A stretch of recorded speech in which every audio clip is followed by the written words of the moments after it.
Batman can be anybody. But can Batman be directed by anybody? Not necessarily. So let's travel through the lens to break down what it takes to make a Caped Crusader film and discuss what chops director Matt Reeves will need for his upcoming take on the Batman. Can I persuade you to take a sandwich with you, sir? I'll get drive-through. Only 3 men have directed more than one Batman movie: Tim Burton, Joel Schumacher, and Christopher Nolan. And now the Wayne family name and all that goes with it are being passed into the hands of Matt Reeves.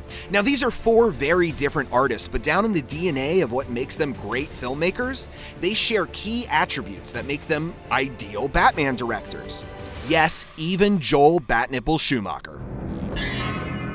They were all relatively fresh auteurs with distinct cinematic styles that balanced a flair for theatrics with a taste for the macabre. Who are you working for? Now, close your eyes. Picture in your head a Tim Burton movie. What do you see? You like it? 1988's Beetlejuice was only his second feature, but Burton was already establishing tropes he'd explore for the next 30 years. His update on the German expressionist chiaroscuro with outsider, often goth kids in a maniacally cracked version of our world. Oh yeah, and Johnny Depp. But he'd come into the picture later. Before Batman, Beetlejuice established Burton's distinct cinematic style as a blend of classic horror tropes and madcap gallows humor. And this blend, Burton's blend, was perfect for Batman films that relied heavily on captivating, larger-than-life villains like the Joker. I like him already. He doubled down on Batman Returns with 2 villains, Catwoman and the Penguin. And Joel Schumacher, the director who'd take Bruce Wayne off of Burton's hands, would triple and quadruple down with his sequels in the way that only he could.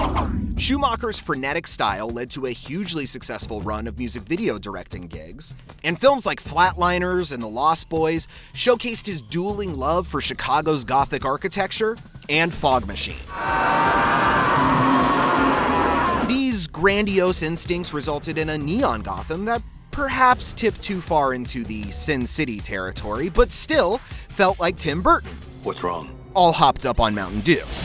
Joygasm! From his background in designing sets and costumes, Schumacher became a master of visual design, and he expanded the world of Gotham with huge sets, gadgets, vehicles, and of course, toys.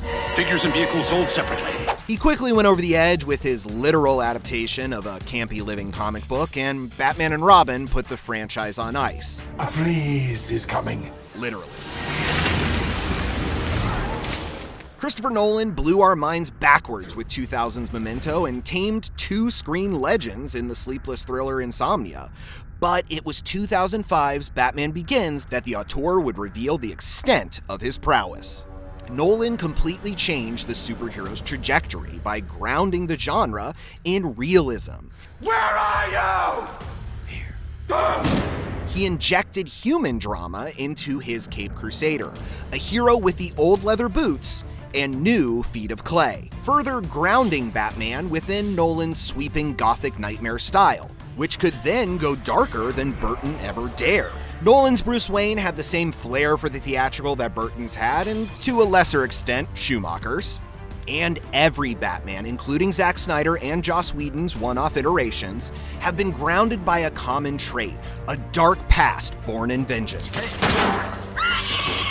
These directors have all shown a taste for the macabre beyond their Batman films, and newcomer Matt Reeves is no different. He's slated to direct a standalone follow-up to Justice League, The Batman. And although no one has been confirmed to play the Bat, Matt Reeves has been tied to the project for some time. Reeves is a TV vet and a partner in crime of J.J. Abrams. On the big screen, his first-person thriller, Cloverfield, launched a horror sci-fi franchise, while he was resparking an old one, Planet of the Apes. His Dawn of and War for the Planet of the Apes all have a distinct cinematic style, a mastery of visual design, and he injects plenty of human drama to elevate them far above mere monkey movies to human epics. The Batman could be the stage for Reeves to pull out all the stops, just like Burton, Schumacher, and Nolan did before him, to show off his virtuoso skills in balancing the light and the dark, the real and the fantastical, the theatrical wave of a cape with a macabre tale of revenge. So, how do you think Matt Reeves will do? Add the Batman to your watch list so you never miss an update.